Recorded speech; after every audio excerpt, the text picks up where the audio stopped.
사랑하는 주 예수교회 성도 여러분, 오늘은 1월 14일 화요일입니다. 또 특세를 지나고 또 한 주간 또 매일 큐티로 요한복음의 말씀을 함께 나누고 있습니다. 계속해서 특별 새벽기도의 은혜와 충만을 계속 이어갈 수 있기를 바랍니다. 오늘 찬송가는 새 찬송가 545장 이 눈에 아무 증거 아니 배워도 함께 찬양하시겠습니다.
아멘. 오늘도 예수 증거로 살아가는 우리 모두 되기를 바랍니다. 오늘 매일 큐티 말씀은 요한복음 4장 43절부터 54절까지의 말씀, 하나님의 말씀 함께 나눕니다. 이틀이 지남에 예수께서 거기를 떠나 갈릴리로 가시며 친히 증거하시기를 선지자가 고향에서는 높임을 받지 못한다 하시고 갈릴리에 이르심에 갈릴리인들이 그를 영접하니 이는 자기들도 명절에 갔다가 예수께서 명절 중 예루살렘에서 하신 모든 일을 보았음이더라. 예수께서 다시 갈릴리 가나에 이르시니 전에 물로 포도주를 만드신 곳이라. 왕의 신하가 있어 그의 아들이 가버나움에서 병들었더니 그가 예수께서 유대로부터 갈릴리로 오셨다는 것을 듣고 가서 청하되 내려오셔서 내 아들의 병을 고쳐주소서 하니 그가 거의 죽게 되었음이라. 예수께서 이르시되 너희는 표적과 기사를 보지 못하면 도무지 믿지 아니하리라. 신하가 이르되 주여 내 아이가 죽기 전에 내려오소서.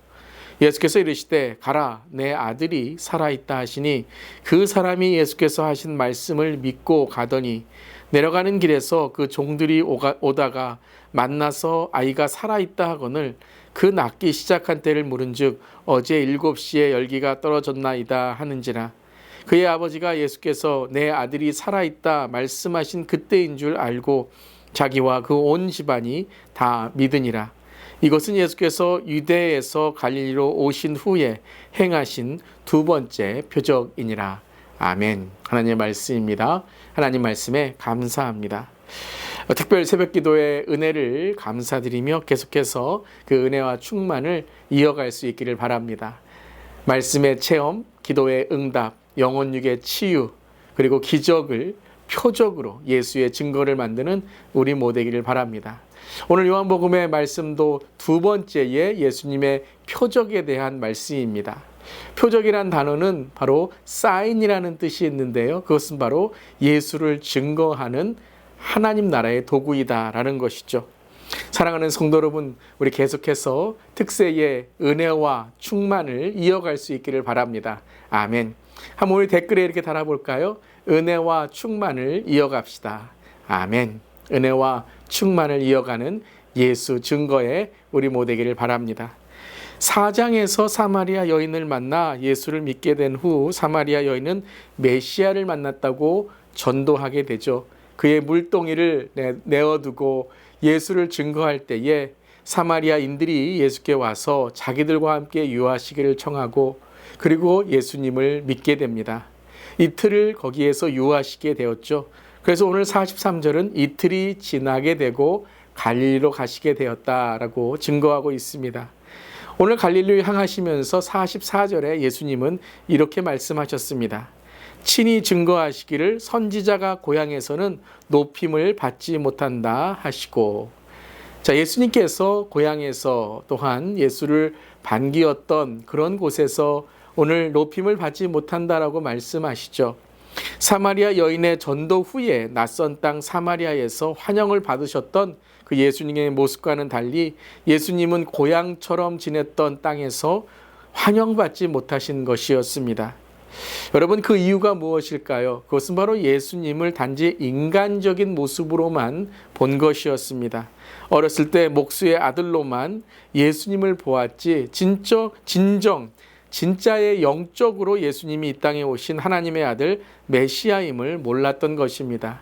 여러분, 우리도 교회에 다니지만 영적으로 깨어있지 않으면 그저 신앙생활이 인간적인 감정이나 그저 인간적인 이 땅의 유익을 위해서만 살아가게 됩니다.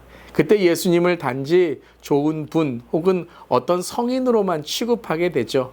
하지만 예수님은 메시아이시고 예수님은 구원자 그리고 우리의 삶의 주인이신 줄 믿습니다.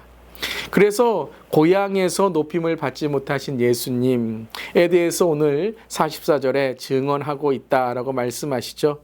그런데 여러분, 오늘 이 말씀은 예수님이 자기를 받아주지 않아서 서운하거나 섭섭한 마음에 그저 푸념하는 것이 아닙니다. 오늘 말씀에서 선지자가 고향에서 높임을 받지 못한다라고 말씀하셨습니다.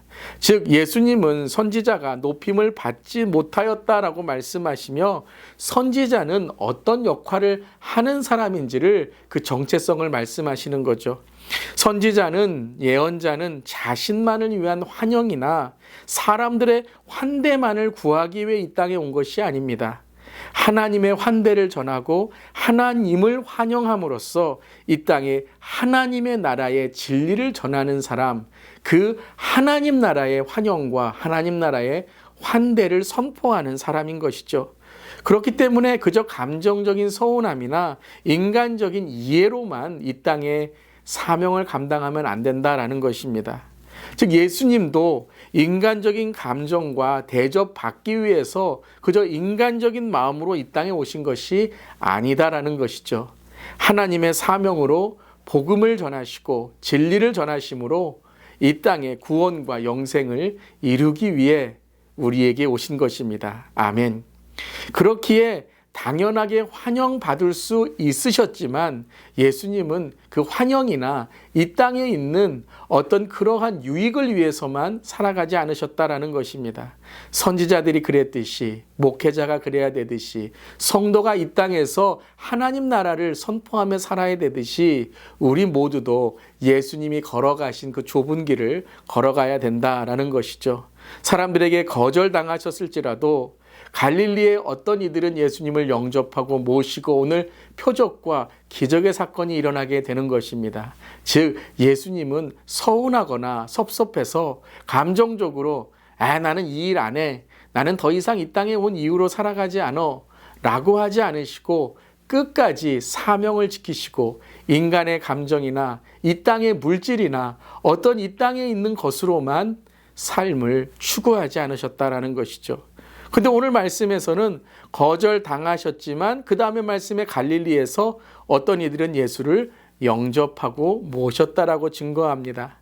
한쪽에서는 거절을 당했을지라도 다른 한쪽에서는 영접을 받으신 것이죠. 바로 영적으로 열려있는 사람은 예수님을 바라보고 예수님을 모셨다라는 것입니다. 여러분, 우리들도 때론 복음을 전하다가, 하나님의 사랑을 전하다가 어려움을 당하거나 핍박과 고난을 당할 때가 있지요. 여러분, 그런데 그것은 부분적인 것입니다. 하나님은 하나님의 사람들을 남겨주시고 우리에게 용기를 주시는 것입니다. 그렇기 때문에 우리는 한 부분, 우리를 거절하거나 우리를 핍박하거나 혹은 복음을 받아들이지 않는 모습만 보며 실망하고 또한 실패다라고 생각할 필요가 없습니다. 하나님은 하나님의 사람을 남겨두십니다. 하나님의 동력자를 남겨두십니다. 그래서 나를 도와주지 않아 라고 서운하거나 섭섭할 필요가 없습니다. 하나님은 하나님의 사람들을 보내십니다. 그 사람들이 떠날지라도 하나님의 사람들을 또 보내심으로 하나님의 일을 감당하게 하십니다. 예수님도 오늘 주님을 모신 그 사람들을 통해 아마 용기가 나셨을 것입니다. 사랑하는 성도 여러분, 오늘 우리의 삶에도 또 한 해를 시작하며 이 하나님의 용기와 또 서로 동력과 서로 하나님의 선한 영향력을 끼칠 수 있기를 바랍니다. 아멘. 그리고 갈릴리 가나에서 예수님은 왕의 신하의 자녀를 고쳐주시죠. 왕의 신하가 예수님을 찾아와 믿음을 고백하는 그 장면, 그때 기대하지 않았던 사람이 예수님께 나오는 모습을 우리는 보게 됩니다. 왕의 신하가 예수님께 나오죠. 고향에서는 환영을 받지 못했지만 왕의 신하, 그때의 관리로 인해서 예수님은 용기를 또 얻게 되시고 왕의 신하의 자녀를 고쳐주십니다. 53절입니다. 그의 아버지가 예수께서 내 아들이 살아있다 말씀하신 그때인 줄 알고 자기와 온 집안이 다 믿으니라. 고향에서는 거절을 당하셨지만 왕의 신하까지 예수님을 믿고 그 집안이 다 예수님을 믿는 이러한 놀라운 은혜의 사건이 있게 되는 것입니다. 오늘 말씀을 묵상하며 한번 이렇게 오늘 말씀을 마음속에 새기기를 바랍니다. 인생을 좀 넓게 보기를 원합니다. 인생을 좀 길게 보기를 원합니다. 또한 인생의 우리의 삶을 하나님의 그 그림으로 우리가 바라볼 수 있기를 바랍니다. 때로는 우리는 너무 좁은 시야로 세상을 살아갑니다. 그저 내 눈앞에 있는 것만이 전부인 것처럼 살아갑니다. 그리고 때로는 감정에 묶여서 서운하거나 섭섭한 일들로 인해서 그 귀한 하나님의 일을 소홀히 하거나 하나님의 일을 놓칠 때가 있습니다. 사랑하는 성도 여러분, 우리의 삶 속에 함께 하시는 주님의 그 임재를 통해서 인생을 좀 장기적으로 넓게 보기를 원합니다. 오늘 조금 힘들지라도 하나님은 우리와 함께 하심으로 끝내 하나님의 합력하여 선을 이루시는 그 놀라운 은혜를 베풀어 주실 줄 믿습니다. 하나님은 다윗에게 아둘람의 동역자를 남겨두셨습니다. 엘리야에게 함께할 선지자들을 준비해 주셨습니다. 하나님은 우리를 돕고 함께하실 동역자 그리고 하나님의 사람들을 보내주십니다. 사랑하는 성도 여러분, 오늘 내 마음을 뺏는 일에 우리의 삶과 우리의 시선을 빼앗기지 말고 우리에게 함께 하시는 사람들, 우리에게 함께 동역하는 하나님의 일꾼들을 바라볼 수 있기를 바랍니다. 비판과 정죄, 비방과 비교에 마음을 빼앗기지 말고 주님의 칭찬과 우리를 도우실 그 선한 동역자들을 바라보며 더 우리의 마음을 기울일 수 있기를 바랍니다. 그러함으로 우리 교회의 모든 성도님들 또 리더들이 함께 서로를 돕고 격려하는 하나님의 보내신 귀한 일꾼들 되기를 간절히 기도합니다. 아멘. 오늘 두 가지의 기도 제목입니다. 오늘 오직 주님만 바라보며 오늘도 승리하는 한 해의 믿음의 일꾼이 되게 하소서. 주 예수님의 사역을 감당할 때 주님이 보내주신 동력과 도움을 허락하여 주시고 우리 자신이 다른 이들에게도 동력과 선한 영향력을 우리의 말과 우리의 삶을 통해 전하게 하여 주시옵소서. 함께 기도하며 오늘 나아갈 수 있기를 바랍니다. 아멘. 기도하시겠습니다. 주님, 오늘도 주님이 보내시는 사람들, 또 우리 주님이 보내시는 동력, 주님께서 우리와 함께 하시는 임재를 감사드립니다. 때로는 우리의 마음을 빼앗는 우리의 주위에 우리를 흔드는 말들과 상처들이 있지만 하나님 늘 주님 바라보면서 주님께 주시는 은혜를 더욱더 사모하고, 또한 하나님은 다윗에게, 엘리야에게 하나님의 사람들을 보내셨던 것처럼 오늘도 주님의 사람을 보내주시고, 기드온의 용사들을 보내주시고, 영적으로 깨어있는 사람들을 우리에게 허락해 주실 줄 믿습니다. 하나님, 내가 그 사람이 되겠습니다. 우리가 그 사람이 되겠습니다. 또한 우리 교회가 이 지역과 열방에 하나님이 보내시는 사명의 일꾼들이 되겠습니다. 주님 사용하여 주시옵소서. 주님 감사드리며 예수님의 이름으로 기도드리옵나이다. 아멘. 오늘도 주님께 집중하고 주님의 사람에게 집중하는 우리 모두기를 간절히 기도합니다. 아멘.